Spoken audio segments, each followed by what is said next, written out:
చేరుకూడి వచ్చిన మీకు ప్రభు అయిన యేసు నామములో వందనాలు తెలియజేస్తూ, మేలుకు తగినట్లుగా జీవితాన్ని మలుచుకోవాల్సిన అవసరం ఉందనే సందేశాన్ని నేర్చుకుందామండి. పరలోకమందున్న దేవుడు సమస్త భూమి మీద, సర్వ మానవాళి మీద, సమస్త జీవరాశుల మీద మేలు చేసేవాడై ఉన్నాడు. వాటిని సృజించటం మాత్రమే కాదు, వాటికి ఏం కావాలో వాటిని అలాగ నిర్మించడం మాత్రమే కాదు, వాటికి కావలసినవన్నిటినీ అక్కర్లన్నీ తీర్చగలిగిన దేవుడై ఉన్నాడు సర్వ సృష్టికి. అందువలన మేలుకు తగినట్లుగా మనం ఈ లోకంలో దేవుని యందు భయభక్తులు కలిగి బ్రతకాలని దేవుడు కోరుకుంటున్నాడు. ప్రతి జీవి మేలు పొందుతుంది, ఈ సృష్టి మేలు పొందుతుంది, ఈ జీవరాశులన్నీ మేలు పొందుతున్నాయి. మరి విశేషంగా మానవుడు ఎంతో శ్రేష్టమైన మేలును కూడా పొందుతున్నాడు. ఆయనను మేలుకు తగినట్లుగా మనం ఈ లోకంలో నడుచుకొనకపోతే,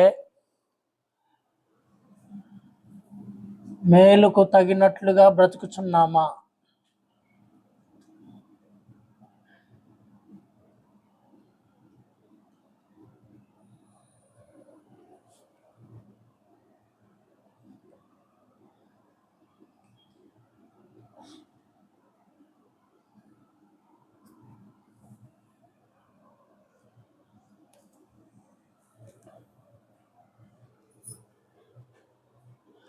తల్లిదండ్రులు పిల్లలు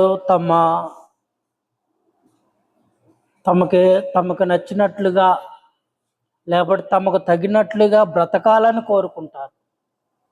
పిల్లలు ఎప్పుడూ తల్లిదండ్రుల మాటను అనుసరించి బ్రతకాలని కోరుకుంటున్నారు. ఎందుకంటే వారికి భవిష్యత్తు ఏంటో తెలియదు కాబట్టి, తల్లిదండ్రుల ఆజ్ఞల్లో, తల్లిదండ్రుల కట్టడలలో, తల్లిదండ్రుల క్షేమంలో బ్రతికితే వారికి క్షేమంగా ఉంటుందని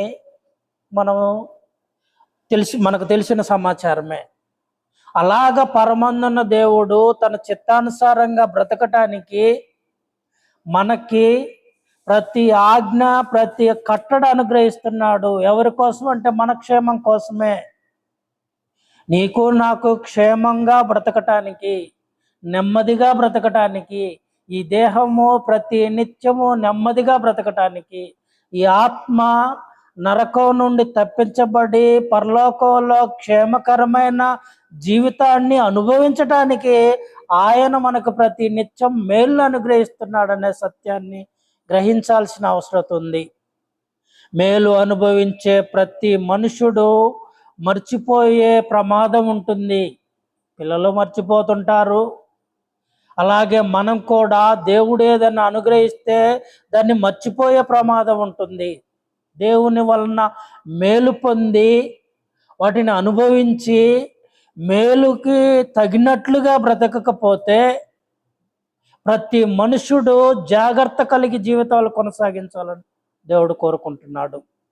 ఈరోజు మనం కూడా ఏ జాబితాలో ఉన్నామో, పరలోకమందున్న దేవుడు మనకు మేళ్ళు అనుగ్రహిస్తే, ఈ జీవితంలో వేస్తే, దేహాన్ని అనుగ్రహిస్తే, తన ఆత్మను మనకు అనుగ్రహిస్తే, మన బ్రతుకు దినాలన్నీ క్షేమకరంగా మనల్ని కాపాడితే, తన రెక్కల కింద భద్రపరిస్తే, మనం ఏం చేస్తున్నామో, మనం ఏ జాబితాలో ఉన్నామో జాగ్రత్తగా చూసుకోవాల్సిన అవసరం ఉంది. పరలోకమందున్న దేవుడు మేలు చేయవాడై ఉన్నాడు. మేలు చేయి దేవుడు మేలు చేస్తాడు. ఆ మేలు ఏంటో మనం గుర్తిస్తే ప్రతి దినము ఆ మేలుకు తగినట్లుగా బ్రతకాల్సిన అవసరం ఉంటుంది. ఈ సృష్టిలో మేలు చేశాడు దేవుడు. అపోస్తుల కార్యంలో 14వ అధ్యాయము, పరలోకమందున్న దేవుడు సృష్టిని అనుగ్రహించి మేలు చేశాడని సమాచారం రాయబడింది. అపోస్తుల కార్యం 14వ అధ్యాయము 17వ వచనంలో, అయినను ఆయన ఆకాశము నుండి మీకు వర్షమును ఫలవంతములైన ఋతువులను దయచేయచ్చు, ఆహారం అనుగ్రహించుచు, ఉల్లాసముతో మీ హృదయములను నింపుచు, మేలు చేయుట చేత తన్ను గూర్చి సాక్ష్యం లేకుండా చేయలేదని బిగ్గరగా చెప్పిరి. ఎవరు చెప్పారు? మేలు పొందిన ప్రతి మనుష్యుడు చెప్పాడు, అయా నువ్వు ఆకాశం నుండి నీవు వర్షాన్ని అనుగ్రహిస్తేనే వర్షాన్ని పొందుతున్నాము, ఫలవంతములైన పంటలు పండితే ఋతువులు అనుగ్రహిస్తేనే పంటలు పండుతున్నాయి. ఆ మేలును అనుభవించిన వారు చెప్తున్నారు. ఉల్లాసంతో మీ హృదయంలో నింపుచు, ఆహారం అనుగ్రహించు, ప్రతి నిత్యము దేవుడు మేలు చేస్తూనే ఉన్నాడు మానవ జాతికి మాత్రమే కాదు, ఈ సృష్టిలో ఏ జీవరాశి ఉన్నా సమస్తము జీవరాశులన్నిటికీ పరలోకమందున్న దేవుడు మేలు చేయవాడై ఉన్నాడు. ఆహారం అనుగ్రహిస్తున్నాడు, మేలు చేస్తున్నాడు. ఉల్లాసంతో మీ హృదయములను నింపుచున్నాడు, మేలు చేస్తున్నాడు. కాబట్టి మేలు పొందిన ప్రతి మనుషుడు ఇది దేవుని దయ వల్లనే అని ఆలోచించుకోవాలి. కానీ ఆ మేలుకు తగినట్లుగా బ్రతకాలని దేవుడు కోరుకుంటున్నాడు.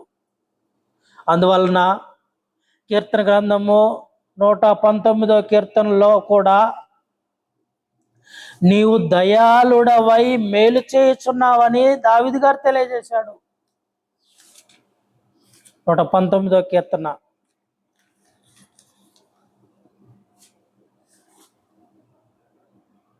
68వ వచనం.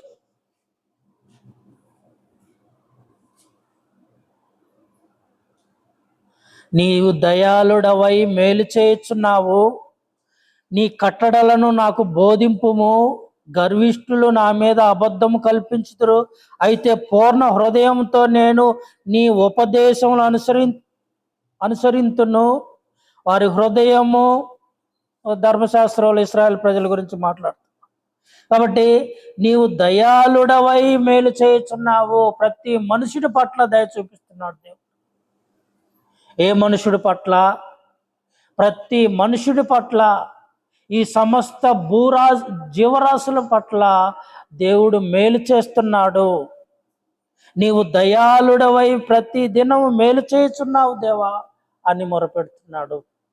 ఆకాశ పక్షులకి ఆహారాన్ని అనుగ్రహించేది దేవుడే, భూజంతువులకి ఆహారం సమస్తము సమకూర్చేది దేవుడే, ఆకలి కొనిన వారికి ఆకలి తీర్చేది దేవుడే,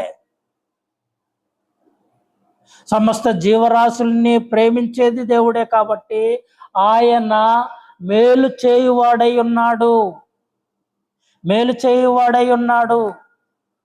107వ కీర్తనలో, కీర్తన గ్రంథము 107వ అధ్యాయము 8వ వచనం.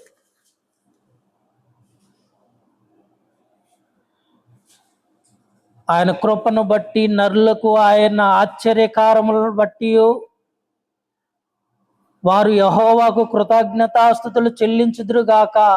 ఏలయనగా ఆశగల ప్రాణమును ఆయన తృప్తిపరిచి ఉన్నాడు, ఆకలిగొనిన వారి ప్రాణమును మేలుతో నింపి ఉన్నాడు. ఏమై ఉన్నాడు దేవుడు? ఆయన కృపను బట్టి నరులకు, ఆయన చేయు ఆశ్చర్య కార్యముల బట్టి వారు యెహోవాకు కృతజ్ఞతాస్తుతులు చెల్లించుదురుగాక. ఏలయనగా 9వ వచనము, ఆశగల ప్రాణమును ఆయన తృప్తిపరిచి ఉన్నాడు, ఆకలి కొనిన వారి ప్రాణములను మేలుతోటి. ప్రతి నిత్యము దేవుడు మేలు చేస్తున్నాడు. ప్రతి మనుషునికి ఆహారం ఇస్తున్నాడు, ఋతువులను అనుగ్రహిస్తున్నాడు, వర్షాన్ని అనుగ్రహిస్తున్నాడు, ఆరోగ్యమును అనుగ్రహిస్తున్నాడు, సమస్త అక్కర తీరుస్తున్నాడు పరలోకమందున్న దేవుడు. కాబట్టి దేవుడు ఉపకారం కలిగిన వాడు. మనుషుల ఎడల ఉపకారాన్ని ఎప్పుడు చేసేవాడు ఆయన. మనుషులు మాత్రము ఉపకారానికి అపకారమే చేస్తారు, కానీ ఉపకారము ఎప్పుడు దేవునికి తగినట్లుగా చేసినట్లుగా కూడా మనము చూస్తున్నాము విరోధంగా. అందువలన మేలుకు తగినట్లుగా మనం ఈ లోకంలో బ్రతకాల్సిన అవసరం ఉంటుంది. మేలు చేయవాడు దేవుడే, సమస్తము సృజించిన దేవుడే ప్రతి మనుషునికి మేలు చేస్తున్నాడు. అంటే భౌతిక సంబంధమైన ఆహారాన్ని అనుగ్రహిస్తున్నాడు, ఫలవంతమైన ఋతువులను సమస్తమును అనుగ్రహించున్నాడు. అలాగే ఆత్మ సంబంధమైన జీవితానికి కూడా తన కుమారుని అనుగ్రహించినట్లుగా గ్రంథంలో రాయబడింది. రోమీలకు రాసిన పత్రిక 8వ అధ్యాయము, ఈ భూమి మీద ఏం కొదువు ఉందో, శరీరమునకు కావలసిన కొదువులు ఎన్నున్నాయో, ఆత్మలకు కావలసిన కొదువే ఏదైతే ఉందో, దేవుడు ఆత్మ గనక తన స్వరూపం తన పోలిక నరులకు ఇచ్చాడు. అందువలన ఈ ఆత్మ యుగాయుగాలు దేవుని సన్నిధిలో జీవించటానికి కూడా తన కుమారుని అనుగ్రహించాడని రోమీలకు రాసిన పత్రిక 8వ అధ్యాయము 32, 31 నుండి చదివితే, ఇట్లుండగా ఏమందుము, దేవుడు మన పక్షమునుండగా మనకు విరోధి ఎవడు?